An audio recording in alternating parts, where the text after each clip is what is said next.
이스라엘 자손들로 말미암아 여리고는 굳게 닫혔고 출입하는 자가 없더라. 여호와께서 여호수아에게 이르시되 보라, 내가 여리고와 그 왕과 용사들을 네 손에 넘겨주었으니 너희 모든 군사는 그 성을 둘러 성주의를 매일 한 번씩 돌 때 엿새 동안을 그리하라. 제사장 7은 7 양각 나팔을 잡고 언약궤 앞에서 나아갈 것이요 7째 날에는 그 성을 7번 돌며 그 제사장들은 나팔을 불 것이며 제사장들이 양각 나팔을 길게 불어 그 나팔 소리가 너희에게 들릴 때에는 백성은 다 큰 소리로 외쳐 부를 것이라. 그리하면 그 성벽이 무너져 내리더니 백성은 각기 앞으로 올라갈지니라.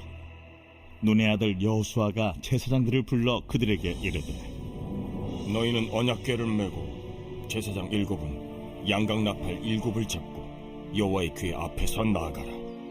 하고 또 백성에게 이르되 나아가서 그 성을 돌되 무장한 자들이 여호와의 궤 앞에서 나아갈지니라.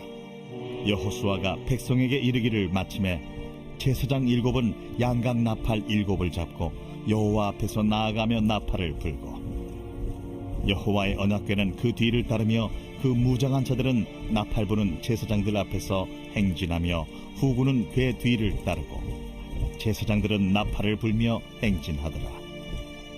여호수아가 백성에게 명령하여 이르되 너희는 외치지 말며 너희 음성을 들리게 하지 말며 너희 입에서 아무 말도 내지 말라. 그리하다가 내가 너희에게 명령하여 외치라 하는 날에 외칠지니라. 이에 백성은 외치고 제사장들은 나팔을 불매 백성이 나팔 소리를 들을 때에 크게 소리질러 외치니 성벽이 무너져 내린지라. 백성이 각기 앞으로 나아가 그 성에 들어가서 그 성을 점령하고 할렐루야. 우리에게 새날을 주신 주님의 이름을 찬양합니다. 우리 놀라우신 하나님 앞에 우리 감사와 찬양과 영광의 큰 박수 올려드리겠습니다. 우리 가운데 새날을 주신 주님, 놀라운 일 행하실 주님의 이름을 찬양합니다. 할렐루야. 할렐루야. 네, 우리 하나님의 놀라운 은혜와 섭리 가운데 한마음이를 우리 포대의 성도들 새해 첫 만남인데요. 우리 한번 정말 따뜻한 사랑과 격려, 또 글로벌 포드 식구들 영상으로 예배하는 모든 식구들을 향해서도 한번 새해 하나님께로 더 가까이 가는 복이 충만하기를 축복합니다 라는 의미로 우리 한번 뜨거운 사랑과 격려와 축복의 박수를 서로에게 나누도록 하겠습니다. 주님의 놀라우신 은혜가 있게 되기를 축복합니다. 네, 2층에도 한번 불을 좀 켜주시겠어요? 네, 사랑하는 여러분, 성령 충만하십시오. 말씀 충만하십시오. 오늘 하나님께서 이 예배를 통해 우리에게 놀라운 승리를 주실 줄로 믿습니다. 그럼 아멘이십니까? 인생의 결정적 한계와 장애물을 뛰어넘어 세기를 여시는 주님의 크고 놀라우신 일들을 목도하게 될 줄로 믿습니다. 우리 한번 옆 사람과 이렇게 축복하면서 인사했으면 좋겠는데요. 당신의 승리를 축하합니다. 이렇게 한번 축복하시겠어요? 네, 싸우기도 전에 이김을 축하하는 교회, 믿음의 성도들 되시기를 축복합니다. 여러분이 공서, 동서, 복음을 막론하고 빌 게이츠, 메가더, 스티브 잡스 등 세계적인 여러 리더들이 경영서로 반드시 참고하는 이 필독서가 있습니다. 그게 뭔지 아세요? 바로 손무의 손자병법입니다. 이 손자병법은 춘추 전국시대의 다양한 신뢰와 또 역사적인 경험을 바탕으로 이 전쟁을 어떻게 치러야 하는가를 압축적으로 기술한 책인데요. 자, 여러분, 2600년 전에 쓰여진 이 손자병법이 대체 어떤 내용이길래 이렇게 시대를 막론하고 여러 시대의 리더들에게 영감과 지혜를 줄 수 있는 것일까요? 손문은 이렇게 이야기합니다. 전쟁을 해야만 한다면 반드시 이겨야 한다. 네, 여러분, 이것은 너무나 당연한 명제죠. 하지만 이것이 현실적으로 실현된다는 것은요, 당연한 일이 아닙니다. 이 손자병법의 핵심 내용은요, 싸우지 않고 이기는 것이에요. 그는 백전백승이 좋은 것이 아니라고 말합니다. 왜냐하면 싸우지 않고 적을 굴복시키는 것이 가장 좋다는 것이죠. 이 내용 중에 몇 가지 기억에 남는 인상적인 내용이 있는데요. 이기는 군대는 이겨놓고 싸움에 나가고, 지는 군대는 싸움부터 하고 승리를 찾는다라고 합니다. 그러니까 지는 싸움은 절대 하지 않습니다. 싸움을 잘하는 사람은요, 먼저 이길 수 있는 준비를 다 해놓은 다음에 적과 싸워서 이길 수 있는 기회를 기다려야 하는 것이죠. 저는 이 본문을 묵상하면서 손무가 이 여리고 작전에서 이 손자병법에 대한 어떤 통찰을 얻은 게 아닐까라는 그런 생각을 하게 되었습니다. 왜냐하면요, 여러분, 지금 이스라엘도 이 병법과 전략처럼 이미 이겨놓고 싸움에 나갔기 때문이었어요. 오늘 하나님이 직접 전술과 방법에 대해 구체적인 명령을 내리시고 그 순종을 통해 아주 기이한 승리를 이루었던 놀라운 사건을 오늘 우리가 함께 살펴보기를 원하는데요. 오늘 우리가 함께 살펴볼 말씀에는 이스라엘의 이 본격적인 가나안 정복 전쟁이 아주 구체적으로 기술되어 있습니다. 이스라엘이 이 가나안에 진입해 들어가서 가장 먼저 가나안 세력의 첫 전쟁으로, 자, 여러분 누구를 선택했죠? 여리고를 택합니다. 이스라엘의 첫 공략 대상으로 여리고는요, 여러분 사실상 이 상식적으로는 적합하지 않았어요. 여리고 성의 함락은 가나안 족속과의 전쟁 중에 가장 불리한 싸움이 될 수밖에 없었습니다. 여리고 성은 이 성벽의 위치와 구조상 아주 완벽하게 요새화된 성읍으로 가나안의 철옹성이었어요. 그러니까 이스라엘의 첫 공략 대상으로는 매우 부적절했던 것이죠. 자, 그렇다면 광야를 떠돌던 유랑민에 불과하던 이 민족이 이 군사적 전략성의 불리함에도 불구하고 지금 이곳을 가나안 정복 전쟁의 첫 번째 대상으로 선정한 것에는 여러분 다분한 의도와 목적이 있겠죠. 자, 이 의도를 파악하기 위해서 과연 여리고가 어떠한 성이었는지를 우리는 알 필요가 있습니다. 여리고는 지정학적 위치로는 가나안의 관문과 같은 곳일 뿐만 아니라 동서횡단 도로가 지나가고 있었어요. 그래서 이 고고학적 발굴에 의하면 여리고는 성벽의 구조면에서 어느 성보다 아주 견고했습니다. 그러니까 여리고 성은요, 굉장히 가파른 절벽 경사지 정상에 위치해 있을 뿐만 아니라 아주 두터운 이중벽의 구조로 되어 있었어요. 외벽은 그 두께가 자그마치 6m, 내벽은 4m나 됐어요. 게다가 이 외벽이 내벽에 대해서 35도 각도로 아주 가파른 각도로 되어 있었기 때문에 성의 함락을 위해서 이 성에 이렇게 기어 오르는 것은요, 불가능했습니다. 게다가 성 밖으로 4m가량의 높이의 석조 장애물이 버티고 있었어요. 그러니까 여러분 한번 머릿속으로 상상해서 그려보세요. 그야말로 이 성은 그냥 구조만으로 아무리 많은 병력을 가지고 있다 할지라도 쉽게 정복할 수 없는 요새였습니다. 자, 여러분, 이스라엘 백성이요, 가나안 지역에 진입해서 바로 이 성부터 무너뜨릴 생각에 이 거대한 철옹성을 바라보는 순간을 한번 상상해 보세요. 여러분, 그들은 어제도 이야기했지만 430년을 노예로 살다가 40년을 광야의 유랑자들로 살던 민족이었어요. 그냥 어려움만 닥치면 끊임없이 애굽에서 먹던 고살이나 이야기하던 민족이었습니다. 그들은 틈만 나면요, 자유와 모험보다 속박과 굴욕 속에 그냥 겨우 안위를 지킬 수 있던 그러한 삶을 추구하고 그리웠어요. 자, 그러한 그들이 이 성의 존재감으로 인해 느끼는 이 압도적인 두려움과 위협을 그럼 무엇으로 설명할 수 있겠어요? 이 정복전쟁을 시작으로 그들 앞에 피할 수 없던 숙명적인 과업들을 받아들이는 여러분 그들의 이 내적인 상태를 생각하면요, 굉장히 마음이 무거워집니다. 그리고는 그들의 마음을 우리 자신에 대입해 보게 됩니다. 인생의 여리고 앞에 선 우리 자신의 모습 말이에요. 우리의 삶에 우뚝 선 이 초롱성을 바라보는 자신의 모습 말이죠. 여러분, 우리 각자의 인생에도 바로 이러한 여리고가 있습니다. 이 성은 오랜 시간 점령될 수 없던 적의 요새였어요.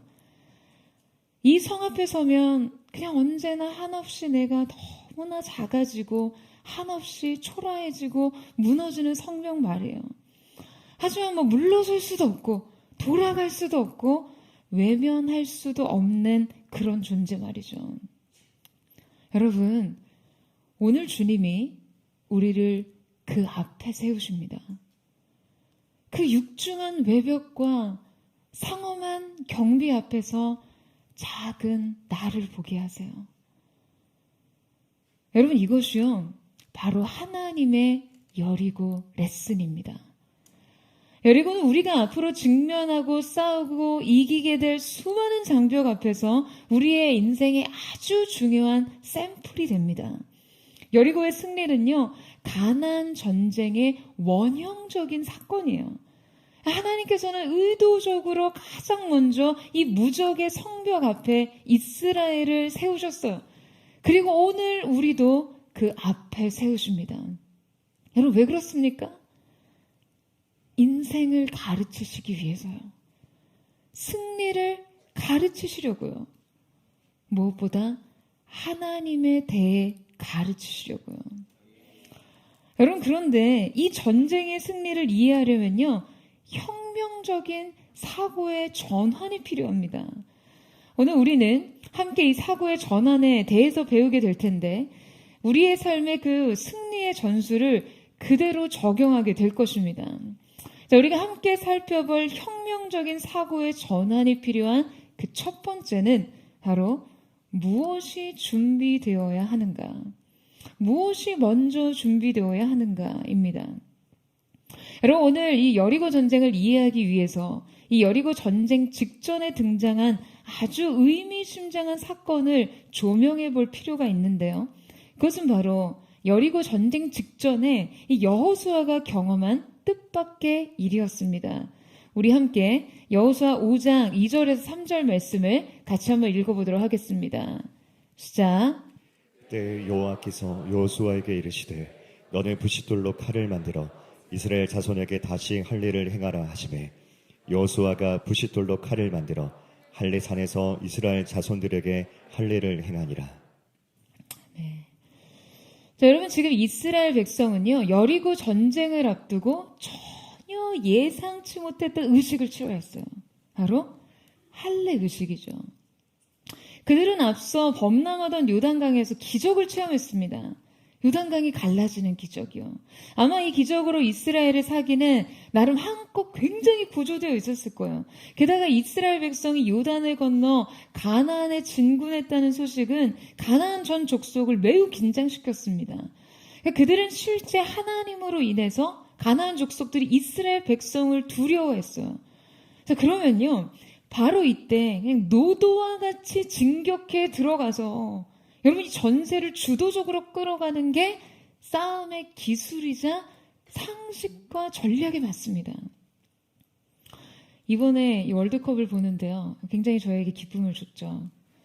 근데 월드컵을 보는데 해설위원이 그런 말을 하더라고요. 팀이 승기를 잡았을 때, 이 경기의 흐름을 잡았을 때요, 그 흐름을 적절히 타지 못하면요, 오히려 뒤이어 위기가 온다는 거예요. 그야말로 이 마음이 꺾이는 거죠. 지금 여리고 전쟁을 앞둔 상황에서 할례를 명한 하나님의 명령은요, 전략적으로는 군사적 사기를 여러분 완전히 깎아놓는 것이었어요. 꺾어놓는 것이었어요. 여러분 생각해 보세요. 지금 이게 무슨 청청병력 같은 소리입니까? 여러분, 할례는요, 사실 군인에게는 완전히 무장 해제된 상태를 의미합니다. 당시의 의료 기술을 고려한다면 할례를 바꿔서는 최소 일주일 이상은 여러분 군사들이 아무것도 하지 못하고 그냥 누워만 있어야 했을 거예요. 여러분, 지금 이게 얼마나 뜬금없는 상황입니까? 전쟁을 앞두고 적진에 발을 들여놓은 상태에서 이스라엘에 지낸 모든 군사들이 일주일간 그냥 꼼짝없이 자리에 누워 있어야 한다는 게요.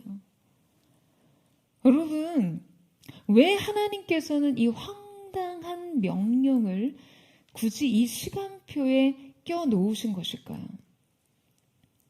하나님께서 약속의 땅에 들어가기 전에 이 백성에게 할례를 행하시면요, 바로 할례를 행하지 못한 자들은 약속의 땅에 들어갈 수 없다는 사실을 선언하시는 것입니다. 할례는 하나님과 그의 백성들 사이에 언약 관계를 증거하는 몸의 표시였어요. 그러니까 말하자면 하나님께서는 이스라엘 백성이 가나안 땅에 들어가 그 땅을 차지하고 소유할 수 있는 유일한 근거가요, 바로 이 관계에 달려 있다라고 말씀하시는 거죠. 약속으로 인쳐진 관계 말이에요. 여러분, 하나님께서는 이 조건을 가리키시기 위해서 지금 이스라엘의 전 군사를 장막 아래 눕혀놓으셨어요. 그들이 장막 아래에서 일주일 동안 대굴대굴 구르고 신음하고 아파하면서 이스라엘의 군사력은요, 완전히 초토화됐습니다. 이곳은 이해할 수 없는 정지 상태였어요. 지금 온 이스라엘의 남자들이 사기충천하고 강도 높은 군사훈련으로, 여러분, 전투태세에 임해도 모자를 판에 당시에 이 비상식적인 의식이, 이 심각한 비상시에 전 민족에게 행해졌을 때 여러분, 그들은 누워서 무슨 생각을 하고 있었을까요? 저는 하나님의 이 명령을 묵상할 때마다 하나님의 생각이 우리와 얼마나 다른지, 하나님의 방식이 우리와 얼마나 다른지를 생각하게 됩니다. 여러분, 하나님은 우리의 인생의 위급한 상황을, 우리가 당면한 과제를, 우리의 심각한 위기를 어떻게 보실까? 인생의 비상사태들 앞에선 우리가 싸우자, 무찌르자, 이기자 하면서 하나님의 협공을 간구하며 전의를 다지는 동안 어쩌면 하나님은 우리에게 그렇게 말씀하시는 것이죠. 넌 나와 무슨 상관이 있니? 하나님은요, 지금 이 중대한 위기 상황 앞에서, 이 강한 성벽 앞에서, 이 결정적인 전투 앞에서 정작 이 관계를 묻고 계신 거예요. 전술보다 관계가 중요했어요. 능력보다 관계가 중요했어요. 여러분, 새해가 시작됐습니다. 오늘 이 예배가 마치고 시작될 한 주, 그리고 한 해에 여러분, 우리가 당면한, 우리가 감당할 문제가 인생에 산적해 있어요. 아마 이 말씀을 통해 한 해 수많은 문제들을 해결해 줄 어떤 말씀의 신통한 전략과 분명한 응답을 듣고 싶으신 분들이 계실 거예요. 그런데 오늘 이 예배를 통해 그 전략과 응답 대신 이 한 가지를 반드시 기억하시기를 축복합니다. 바로 우리에게 할례를 행하시는 하나님을요. 우리에게 먼저 관계를 요구하시는 하나님을요. 사랑하는 여러분, 여러분 앞에 어떤 일이 놓이든 무엇을 하든 여러분 영혼의 이 할례를 날마다 선언하십시오. 인생의 여리고 앞에서요, 여러분 늘 기억하세요. 관계가 우선이다. 약속이 먼저다. 저는 우리를 자녀 삼으신 하나님의 은혜를 통해 날마다 이 약속을 유업으로 얻을 수 있게 되기를 주님의 이름으로 축원합니다. 하나님의 관계, 하나님과의 관계를 통해 모든 인생의 문제 앞에서 여러분 안에 그 관계가 준비될 수 있는 은혜가 있게 되기를 주님의 이름으로 축복합니다.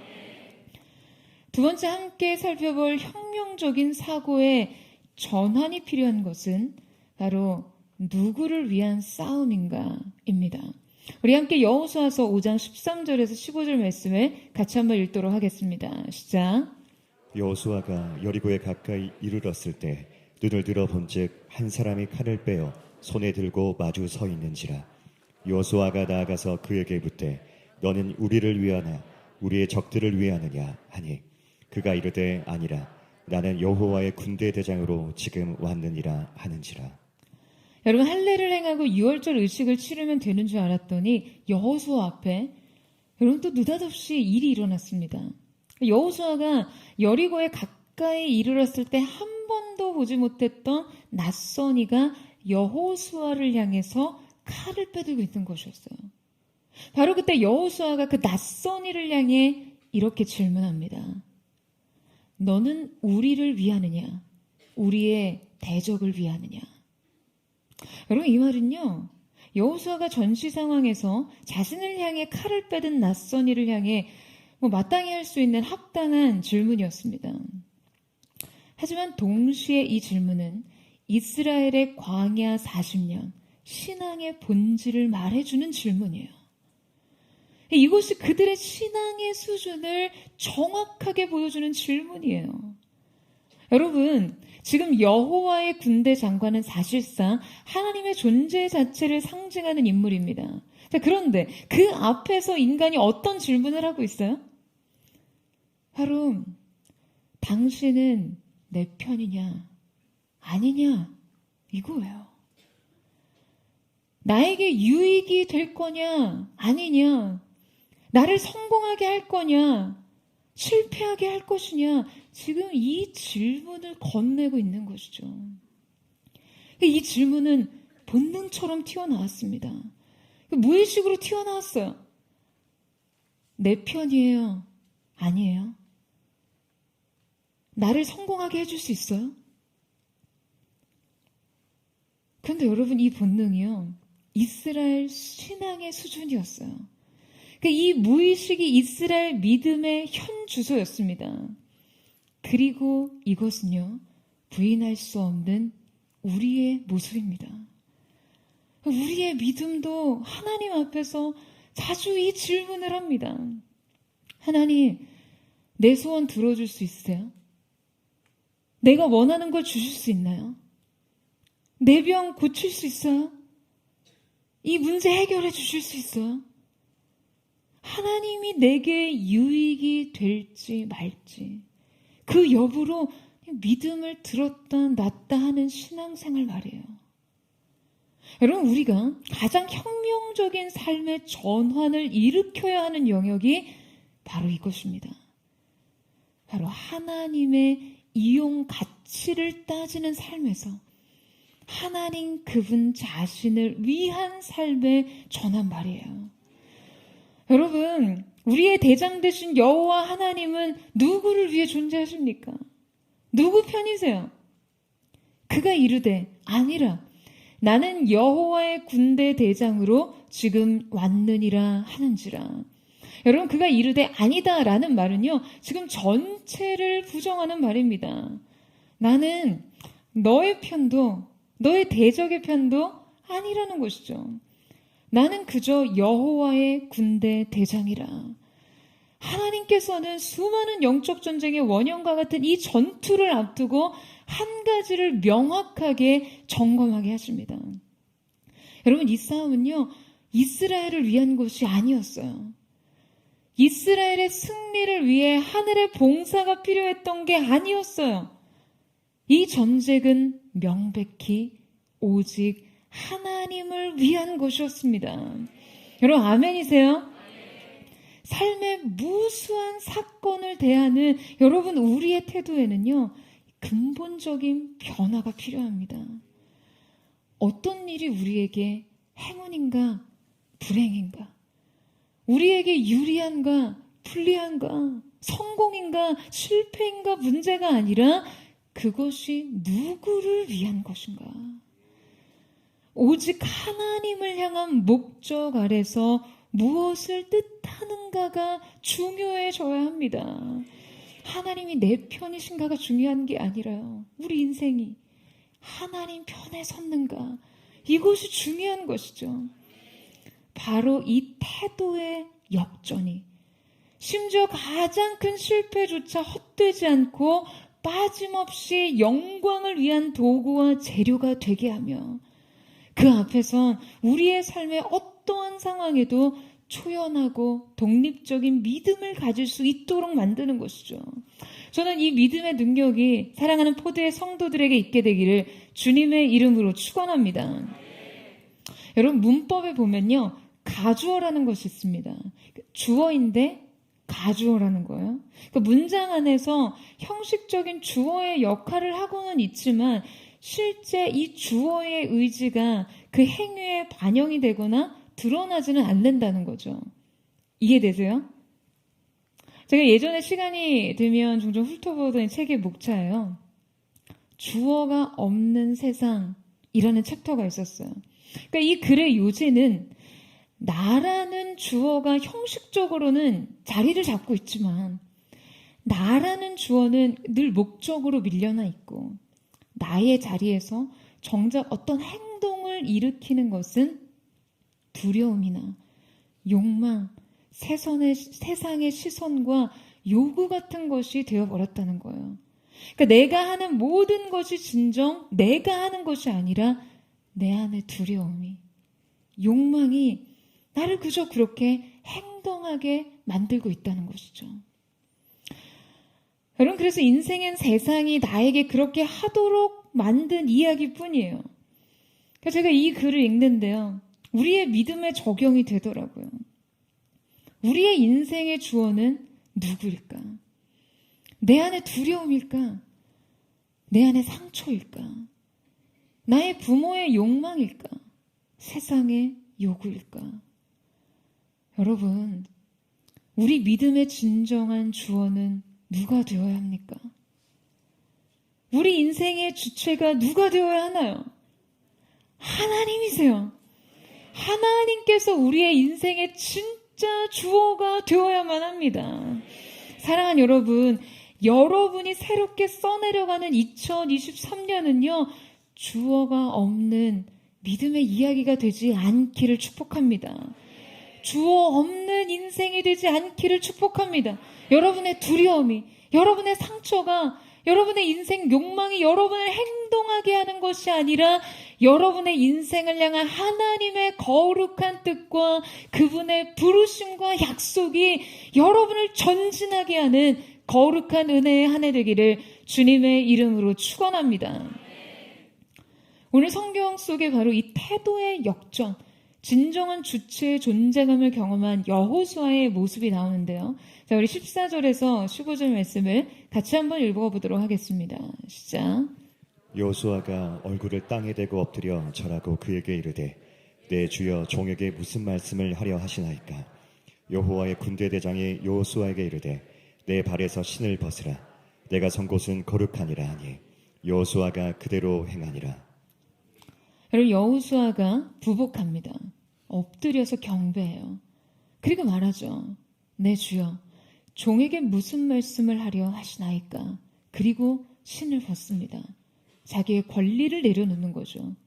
자, 여러분, 여호수아는 아마 여리고 전투를 앞두고요, 엄청난 이 포괄적인 스트레스와 두려움에 참 견디기 힘들었을 거예요. 이 전투의 사령관으로서 어떻게 전술을 짜고 어떻게 전술을 수행해야 하는지 그의 마음을 짓누르는 부담과 책임이 그를 너무나 힘들게 했을 것입니다. 이것이 리더의 외로운 책임과 고독이에요. 그런데 그 앞에 여호와의 군대 장관이 출현해서 이 군대의 사령관은 나다라고 말씀하시자 여호수아는 그 즉시 그분 앞에 엎드립니다. 여러분, 저는 이 말씀을 읽으면서 저 자신을 재정비했어요. 주님 앞에서, 이 사명과 부름 앞에서, 이 책임과 과업 앞에서 내가 과연 무엇을 해야 하는가? 여리고에 가까이 다가선 그때 그 높은 성벽 앞에서 치열한 전선에 서기 전 무엇을 해야 하는가? 제가 마땅히 해야 할 최선은 그분 앞에 부복하고 엎드리며 절하며 고백하는 것이죠. 내 주여, 종에게 무슨 말씀을 하려 하십니까? 그리고 저의 신을 벗는 거예요. 이 교회의 진정한 사령관은 주님이심을 고백하며 오직 그분의 지도와 명령에 순복하는 것이 나의 최선임을 인정하는 것입니다. 사랑하는 여러분, 여러분의 인생도 마찬가지예요. 여러분이 싸워야 할 수많은 전쟁은 여러분 누구를 위한 것입니까? 우리의 인생의 진정한 주인 되시는 주님 앞에 오늘 이 예배를 통해 여러분 그저 이렇게 고백하세요. 내 주여, 종에게 무슨 말씀을 하려 하시나이까? 그리고 그분의 강력한 주권 앞에서 그저 신을 벗는 자들이 되기를 주님의 이름으로 축복합니다. 여러분, 세 번째 함께 살펴볼 혁명적인 사고의 전환은 어떻게 싸울 것인가입니다. 앞서 여리고는 말씀드렸듯이 난공불락의 성이었어요. 그런데 이 성을 점령하는 것은요, 가나안 정복에 있어 피할 수 없는 관문이자 가나안 전체 승리의 원형이 되기 때문에 반드시 초두에 장악해야 하는 것이었죠. 가나안 족속들은 각각의 도시 국가로 산지에 있다가 필요시에 강력한 동맹을 맺었습니다. 그러니 이 여리고를 점령한다는 것은요, 이들의 허리를 잘라 남북의 세력의 힘을 분산시켜 놓고 이들의 강력한 동맹과 군사적 규합을 흐트러 놓는 전력이 되는 것이었어요. 그러니까 유엔군이 한반도의 허리 부분인 인천을 택해서 상륙작전을 펼친 것과 비슷한 전략입니다. 여러분, 반드시 탈환해야 했던 이 여리고 전투는요, 하나님의 아주 직접적인 전술 지시가 있었는데 지금 이 전쟁은 사실상 하나님의 명령을 그대로 따르기만 하면 됐습니다. 그런데 언제나 이 지점에서 우리의 믿음과 순종이 요구되는 것이죠. 왜냐하면 그 명령이 언제나 우리의 방법과 부딪히고 우리의 두려움과 부딪히기 때문이에요. 여러분, 하나님께서 가르쳐주신 정복의 방법들이 오늘 본문 속에 나타나 있는데요. 하나님이 명령하신 7가지의 지침을 요약하면 이렇습니다. 첫 번째, 모든 군사들은 6일 동안 매일 성을 한 바퀴씩 행진한다. 두 번째, 언약궤가 중심이 되어서 행진을 한다. 세 번째, 7명의 제사장들이 언약궤 앞에서 나팔을 들고 행진을 한다. 네 번째, 7일에는 7번 성을 돌며 행진한다. 다섯 번째, 7개의 양각 나팔을 길게 분다. 여섯 번째, 양각 나팔 소리가 들릴 때 모든 군사들은 함성을 지른다. 일곱 번째, 성벽이 무너지면 진격한다. 자, 여러분 어떠세요? 지금 이 명령을 읽고 있자니 한숨부터 나오는 것이 우리의 본능, 어쩔 수 없습니다. 여러분, 이곳은요, 어느 누가 봐도 병법과는 거리가 멀어 보입니다. 여러분, 이게 무슨 군사 전략이에요? 이게 무슨 군사 작전입니까? 그런데 이것은 분명 이스라엘 백성이 반드시 순종해야 할 하나님의 구체적 명령이었어요. 어떻게 싸울 것인가에 대한 하나님의 구체적 명령에 관해서 우리가 주목해 볼 몇 가지가 있습니다. 자, 그 첫 번째는 하나님께서 그들로 성 주변을 계속해서 돌게 하셨다는 거예요. 저는 하나님이 왜 이렇게 성을 빙빙 돌게 하셨을까 생각해 봤어요.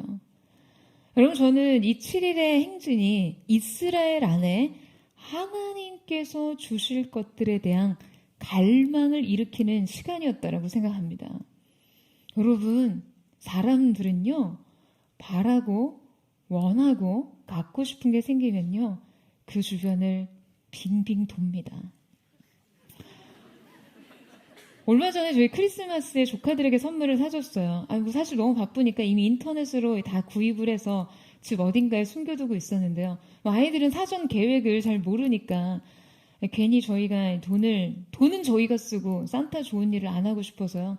저희 집에서는 일찍이 산타를 택배 업무 종사자로 인지하고 있거든요. 그러니까 산타가 주는 게 아니고 예수님과 가족들이 주는 건데 산타 할아버지가 배송은 책임져 주신다. 그런데 이번에 저희 둘째 조카가 그렇게 묻더라고요. 굉장히 염려 가득한 눈빛으로.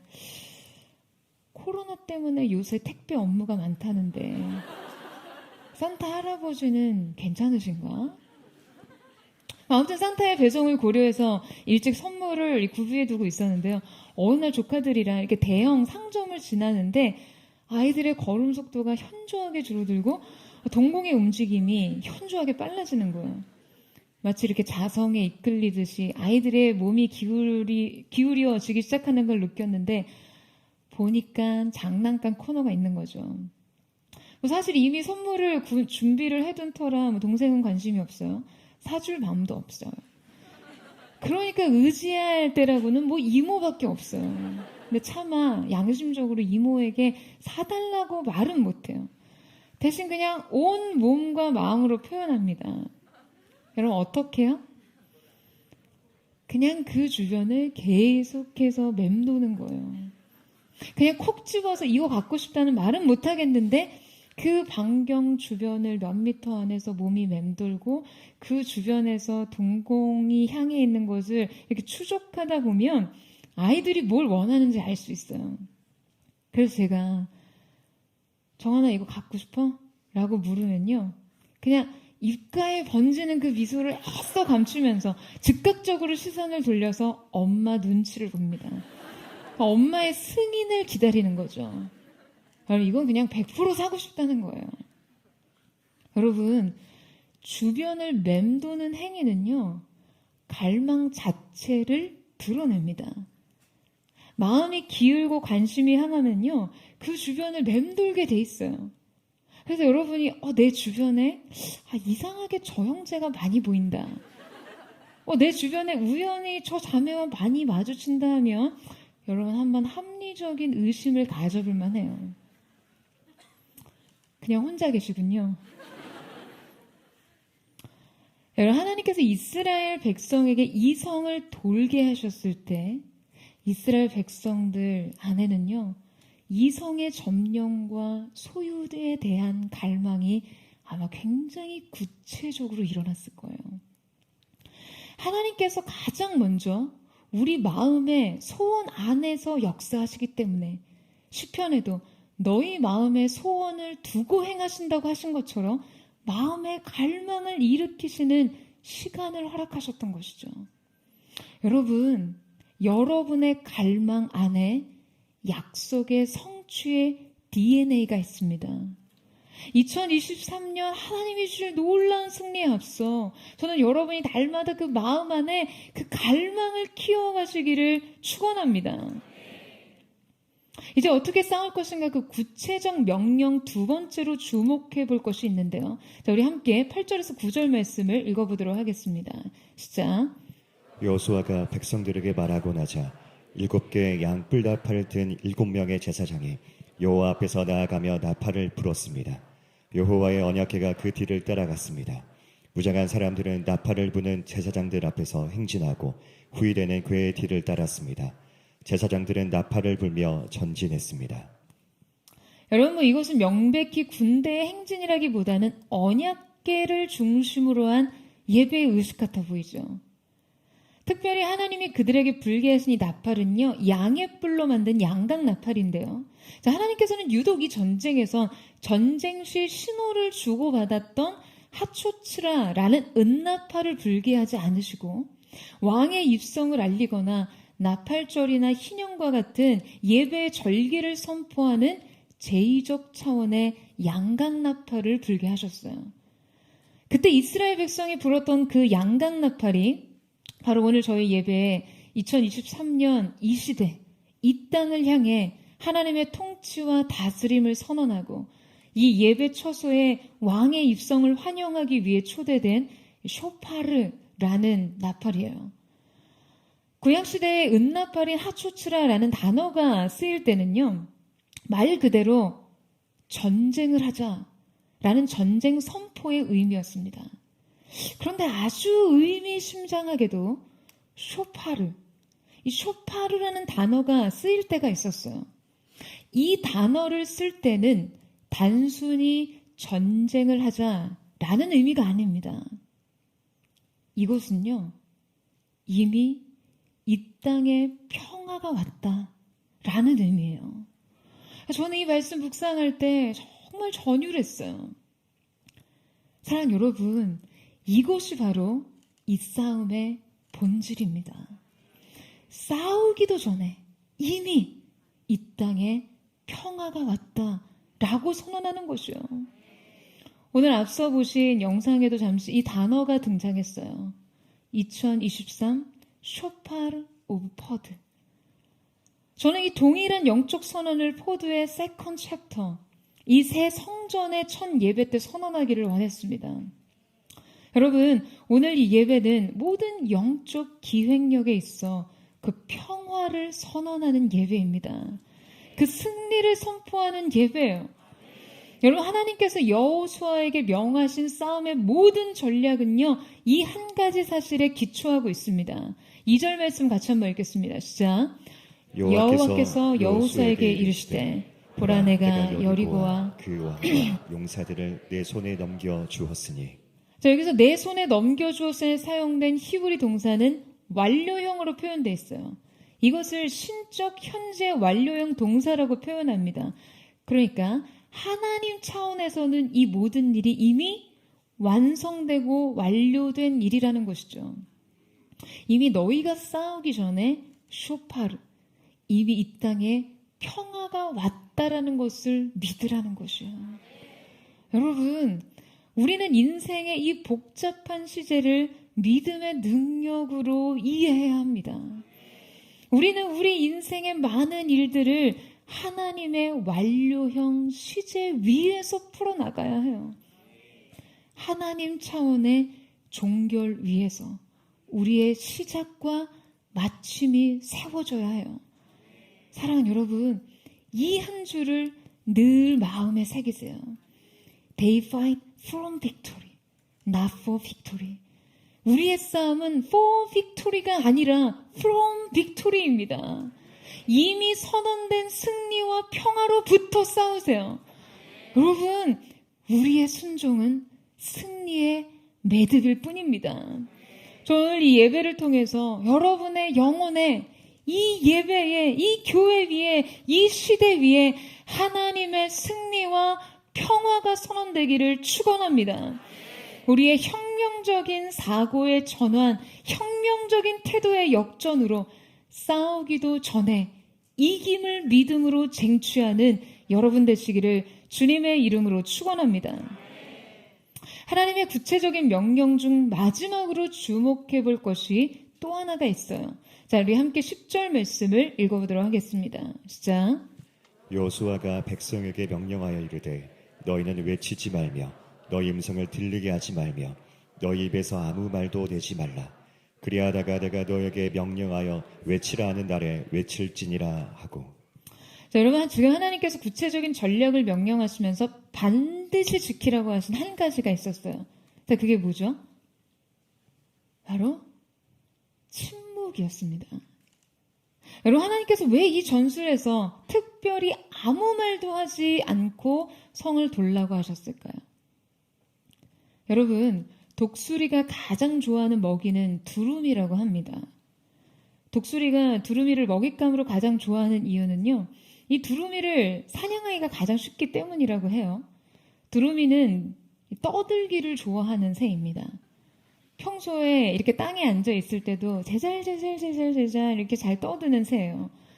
특히 두루미가 공중을 날 때는 아주 요란스러운 소리를 낸다고 합니다. 자, 그렇기 때문에 독수리가 아주 멀리에 있어도 두루미가 떠드는 소리를 쉽게 들을 수 있는 거죠. 그 독수리는 쉴 새 없이 떠드는 소리를 내는 두루미를 쉽게 찾아내고 두루미는 독수리의 훌륭한 먹잇감이 되고 마는 것이에요. 두루미의 이 소란스러움은 적들에게 쉽게 노출이 되고 금세 표적이 되는 결정적인 요인이 됩니다. 그런데요, 조류학자들이 이 두루미에 관해 아주 신기한 현상들을 발견했어요. 나이가 많고 경험이 풍부한 두루미들은요, 모두가 이 먼 지역으로 이동을 하게 될 때 입안에 가득할 정도로 돌을 입에 물고 떠난다는 사실을 발견한 것입니다. 침묵만이 자신들을 살릴 수 있다는 것을 경험을 통해 터득한 것이죠. 여러분, 왜 침묵이 필요합니까? 침묵하지 않으면 쉽게 죽어요. 침묵하지 않으면 적에게 바로 표적이 됩니다. 그런데 우리가 침묵하기 힘든 거는 주로 두 가지 이유예요. 첫 번째는 불평과 원망이 찾아올 때입니다. 마음에 불평과 원망이 생기면요, 투덜투덜거려요. 여호수아는 40년 광야 생활 동안 이 불평과 원망 때문에 망한 자기 민족의 실태를 보았어요. 그들이 약속에도 불구하고 왜 광야를 40년이나 맴돌다가 죽어야 했는지 두 눈으로 똑똑히 보았습니다. 그들은 그 마음의 원망과 불평을 말로 표현했어요. 여러분, 이것은 하나님의 즉각적인 심판과 처벌의 원인이었습니다.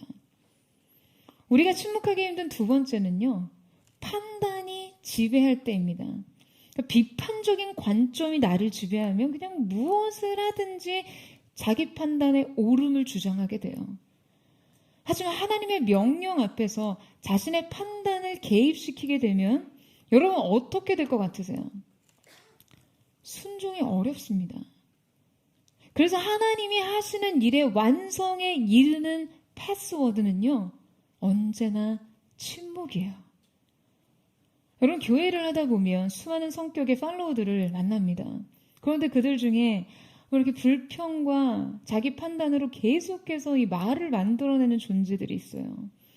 지금 교회가 침묵하면서 하나님의 일을 바라보고 영적으로 여리고를 돌고 있는데 여기저기서 이야기들, 말들이 들려오는 것이죠. 이 말들 속에는 자신의 불편한 그 감정을 이해받고 싶은 마음이 들어 있습니다. 이 말들 속에는 자신의 판단과 생각이 옳다는 것을 인정받고 싶은 마음이 들어 있어요. 하지만 여러분, 이러한 말들은 틈을 만듭니다. 순종의 틈을 만들고 연합의 틈을 만들어요.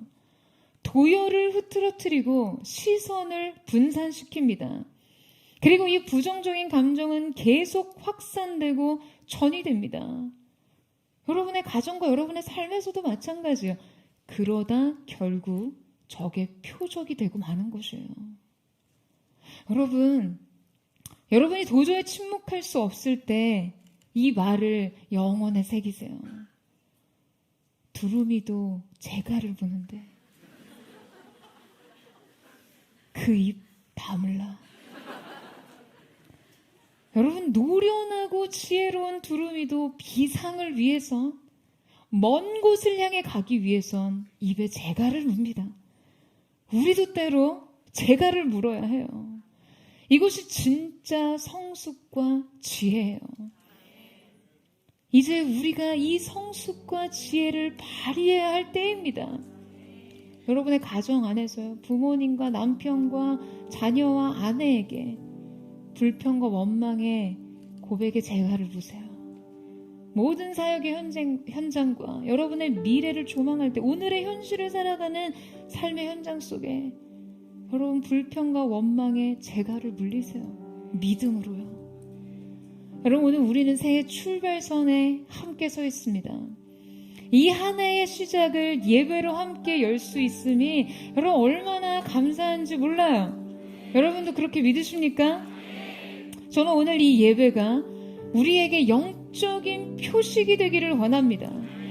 바로 이 이김 위에 선 한 해, 승리 위에서의 싸움을 선언하는 예배 되기를 원해요.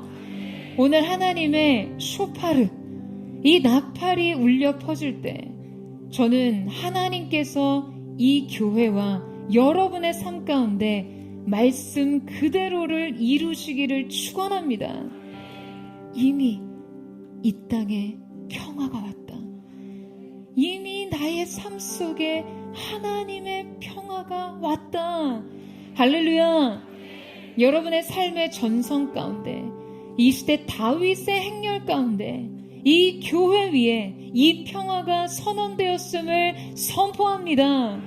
이 평화의 선언, 이 예배의 능력으로 여러분의 인생의 여리고를 정복하는 저와 여러분, 사랑하는 포드처치의 모든 성도, 글로벌 포드의 모든 성도들 되시기를 주님의 이름으로 축원합니다.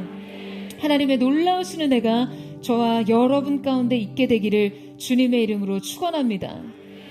오늘 이 시간 우리가 함께 하나님 앞에 예배하며 찬양하며 나아갈 때 오늘 이 시간 특별히 하나님께서 그 백성으로 하여금 불게 하셨던 양강나팔 쇼파르를 이 시대 이때 우리의 심령 그리고 우리 가운데 펼쳐질 새로운 2023년을 향해 선포하며 외치기를 원합니다. 민수기 10장 9절 말씀에 기록하기를 또 너희가 땅에서 너희가 자기를 압박하는 대적을 치러 나갈 때는 나팔을 크게 불지니 그리하면 너희 하나님께 너희 하나님 여호와가 너희를 기억하고 너희를 너희의 대적에게서 구원하시리라 라고 말씀하셨습니다. 하나님의 사람들이 하나님을 향해 예배의 나팔을 크게 불 때 그것은요 하나님께서 그 백성을 기억하시는 사건이 되었습니다. 오늘 우리의 이 나팔 소리가 우리의 인생, 이 땅의 교회, 이 시대를 기억하시는 사건이 되기를 축복합니다.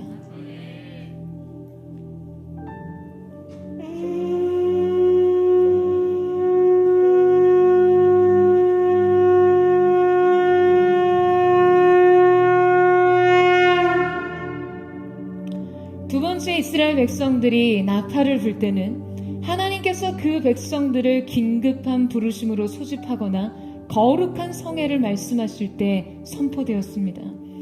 하나님께서 그 백성들로 하여금 큰 승리를 주실 때 이 나팔의 소리를 통하여 그 대적들을 치는 거룩한 승리를 약속하셨습니다.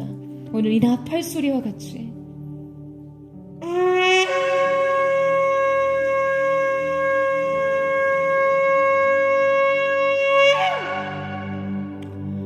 마지막 세 번째 이스라엘 백성들이 양각 나팔을 불 때는 하나님께서 다윗 시대 제사장들에게 그 양각 나팔을 불게 하셨을 때 하나님의 거룩한 임재가 그 백성의 진 가운데 임하며 그 백성들 가운데 압도적인 하나님의 영광의 임재를 선언하게 하실 때 이 예배적 선언의 나팔을 불게 하셨습니다. 오늘 이 나팔 소리와 함께 하늘의 문을 여시고 오늘 우리 가운데 말할 수 없는 하나님의 임재를 부으시는 거룩하신 주님의 영광이 부어지기를 사모합니다.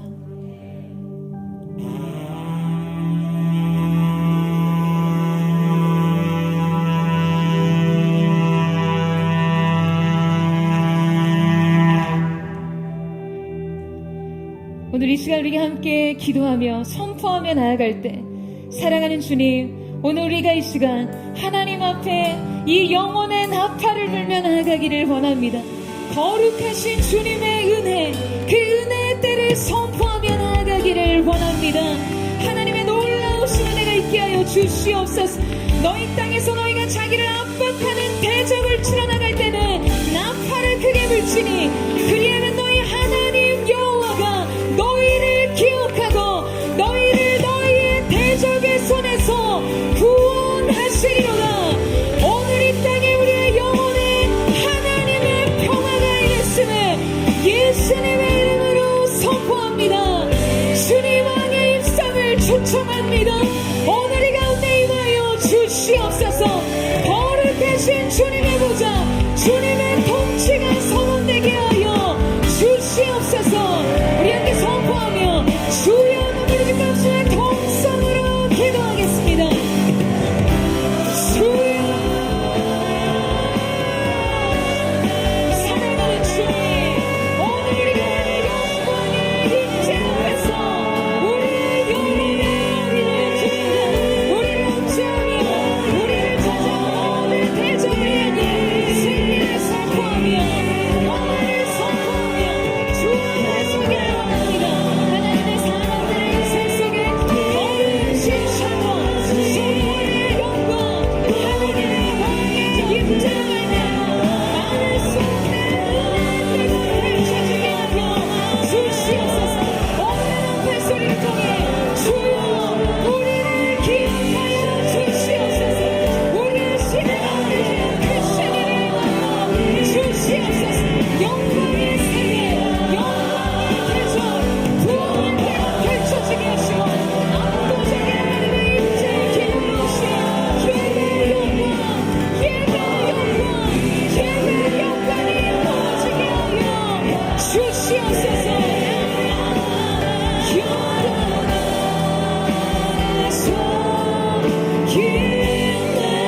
시간 주님, 우리가 주의 얼굴을 구하며 나아갈 때 거룩하신 주님의 임재가 오늘 우리 가운데 풀어지게 하여 주시옵소서. 영원 안에 예비하신 모든 기적들 내가 전심으로 영광을 소리나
사랑하는 주님, 오늘 주께서 우리 가운데 기름 부어주신 이 영광의 임재로 말미암아 우리 앞에 놓인 인생의 여리고가 무너질 것을 믿습니다.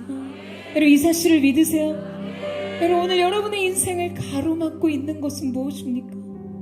여러분을 한없이 무너뜨리는, 여러분을 한없이 고통에 빠뜨리는 육신의 질병입니까? 육신의 한계입니까? 여러분의 인생, 여러분 자신이 한계선이 된 것 같은 여러분 자신의 문제입니까? 말할 수 없는 마음의 고통입니까? 막혀있는 인생의 어떠한 장벽 앞에서 여러분은 멈춰 있으세요?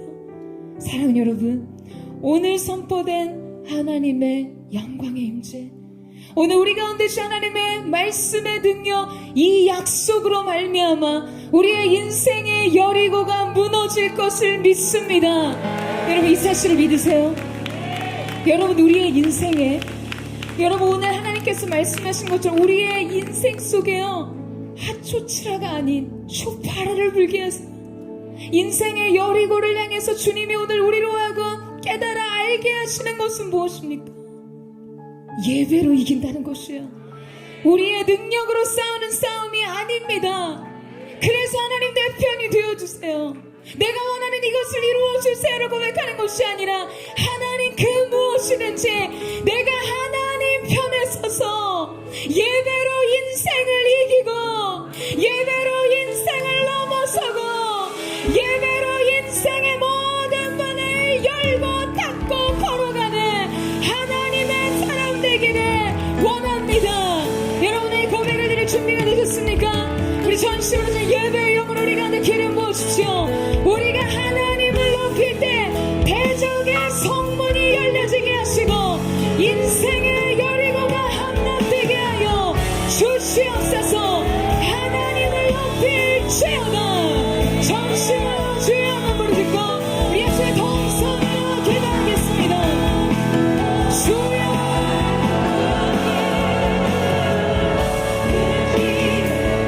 사랑하는 주님, 되시는 주, 오늘 우리 가운데 약속을 지키시는 거룩하신 주님,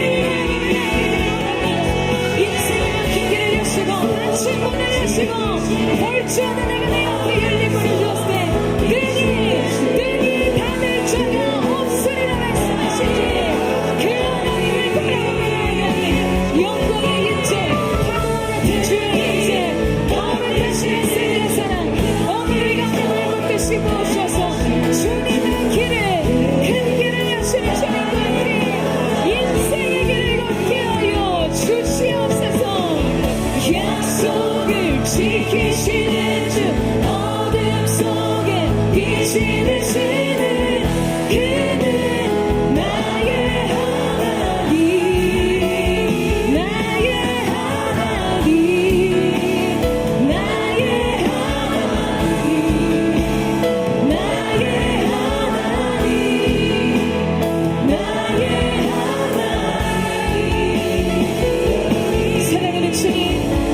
원합니다. 거룩하고 압도적인 주님의 영광으로 이곳을 채우시, 주님의 임재에 운행하신 성령의 역동하신 운행함 속에서 우리로 하여금 주님의 길을 발견하게 하여 주시옵소서. 아멘. 주님, 주 여기 운행하시네. 나 경배해, 주 경배해. 주 여기 역사하시네. 나 경배해, 주 경배해. 큰 길을 만드시는 주, 큰 기적을 행하시는 주, 그는 나의 하나님. 약속을 지키시는 주, 어둠 속에 빛이 되시는 그는 나의 하나님. 우리만 만지시는 주, 나 경배해, 주 경배해. 우리만 치료하시네. 나 경배해. 우리의 삶을 변화시키시는 주님, 우리 삶 변화시키네. 나 경배해, 주 경배해. 그 길을 만드시는 주, 그 기적을 행하시는 주, 그는 나의 하나님. 약속을 지키시는 주, 어둠 속에 빛이 되시는 그는 나의 하나님. 큰 길을 만드시는 주, 큰 기적을 행하시는 주, 그는 나의 하나님. 약속을 지키시는 주, 어둠 속에 빛이 되시는 그는 나의 하나님. 나의 하나님, 나의 하나님, 나의 하나님,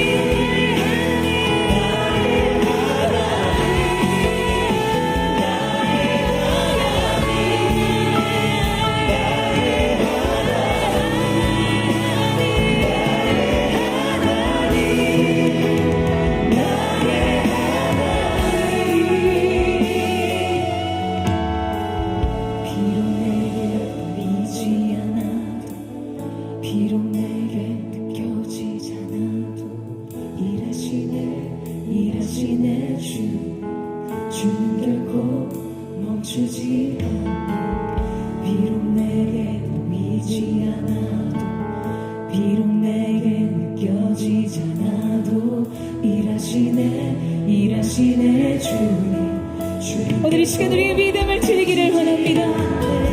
비록 내게 보이지 않아도, 비록 내게 느껴지지 않아도, 일하시네 주님. 주는 결코 다시지 선포하며.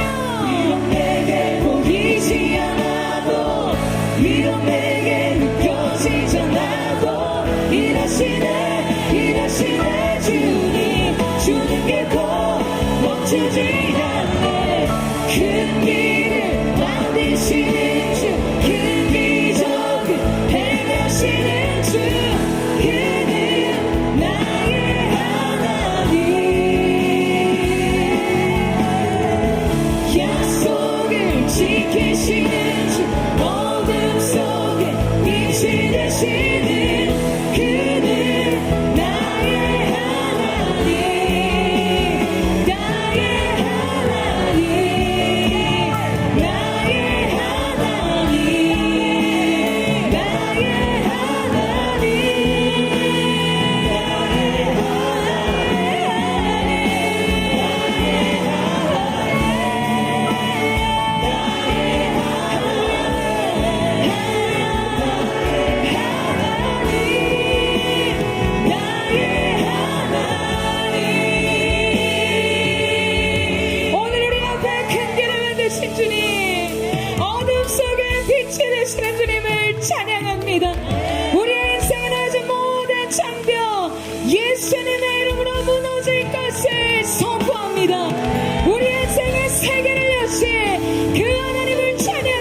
하나님께서 우리 가운데 말씀대로 이루실 것을 여러분 믿으십니까? 이 사실을 믿으세요? 어제 제가 이 단 위에서 2023년을 향한 하나님의 약속의 말씀을 뽑으며 저 개인적인 것뿐만 아니라 2023년의 포드를 향한 하나님의 약속의 말씀을 뽑았습니다. 민수기 23장 20절 말씀에 내가 축복할 것을 받았으니 그가 주신 복을 내가 돌이키지 않으리라. 아멘. 여러분 이 사실을 믿으세요? 오늘 포드의 교회된 여러분의 인생 속에 오늘 이 말씀이 성취되고 응답되기를 예수님의 이름으로 선포합니다. 오늘 내가 축복할 것을 받았으니 그가 주신 복을 내가 돌이키지 않으리라. 아멘. 아멘. 아멘. 오늘 여러분의 인생의 여리고를 향해 여러분의 말씀을 선포하시기를 축복합니다. 오늘 이 시간 여러분 우리의 삶은요 침묵해야 할 때와 외쳐야 할 때를 알아야 돼요. 우리의 인생의 현실의 삶에 부딪히는 고통과 갈등과 괴로움과 연약함에 대해서는 감사함으로 하나님 앞에 받는 침묵이 필요하고요. 오늘 하나님께서 내가 정령의 일을 빚느냐, 내가 이 성을 내 손에 주었다라고 말씀하셨을 때 외칠 수 있는 믿음 또한 필요한 것입니다. 여러분 이 사실 믿으세요? 주님 우리에게 약속하셨습니다. 내가 축복할 것을 받았으니. 아멘이십니까? 주님의 축복이 여러분에게 있습니다. 이제 여러분의 믿음의 몫은 그가 주신 복을 내가 돌이키지 않는 것이에요. 믿음의 연합을 통해 오늘 이 시간 우리가 7바퀴 여리고를 돌고 마지막 온 믿음과 순종의 함성으로 주님 내게 이 성을 주실 것을 믿습니다라고 외쳤던 이스라엘 백성처럼 그동안 쌓아왔던 여러분의 인생의 모든 갈망을 함성으로 외치세요. 그때 하나님께서 그 여리고의 성문을 열어주실 줄로 믿습니다. 그 성을 여러분에게 함락시켜 주실 줄로 믿습니다. 여러분 믿으세요? 제가 이 시간 하나님께서 인생의 여리고를 우리에게 함락시키셨음을 선포합니다. 승리를 주신 하나님을 찬양합니다 할 때 여러분 하실 수 있는 최고의 함성으로 믿음의 함성을 지르는 것입니다. 준비되셨습니까? 오늘 살아계신 하나님께서 우리 앞에 있는 인생의 여리고를 함락시키셨음을 선포합니다. 우리에게 승리를 주신 하나님을 찬양합니다. 승리의 함성을 외칠지어다.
찬양합니다.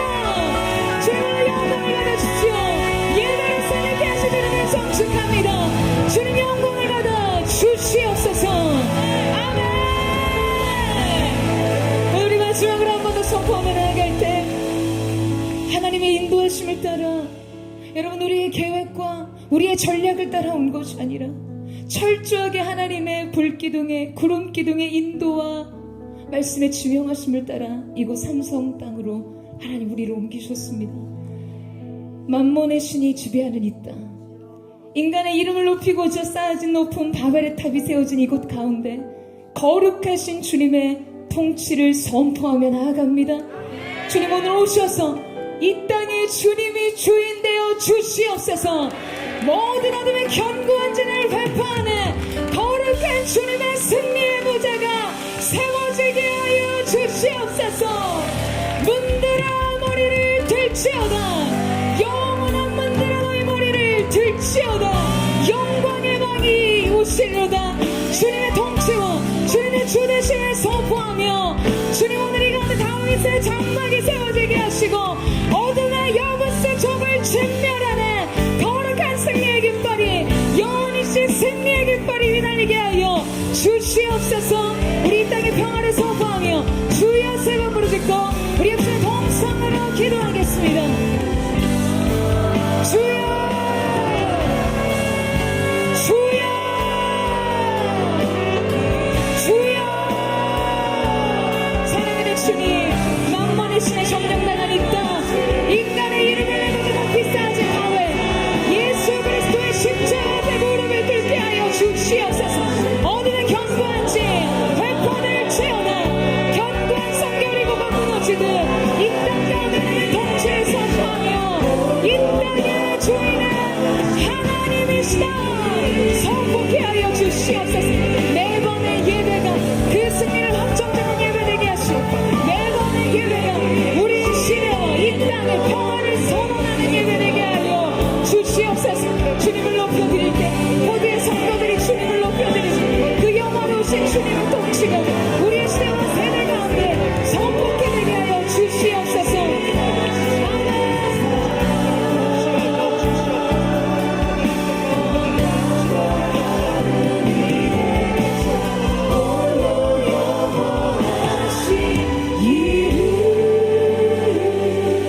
주 여호와는 광대하신다.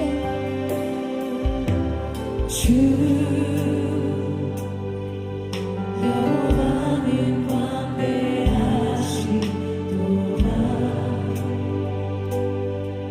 그 거룩한 하나님 성에서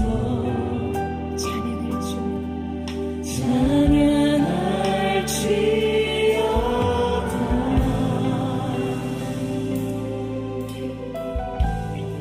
주 승리 우리에게 주셨도다. 승리 우리에게 주셨도다. 모든 원수 물리치셨네. 모든 원수 물리치셨네.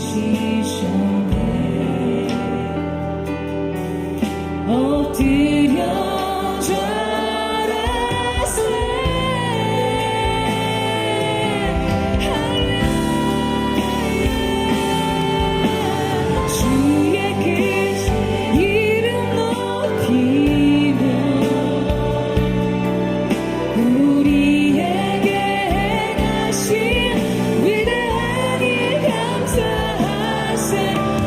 주의 신실하신 그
주님으로 영광을 받아 주시옵소서.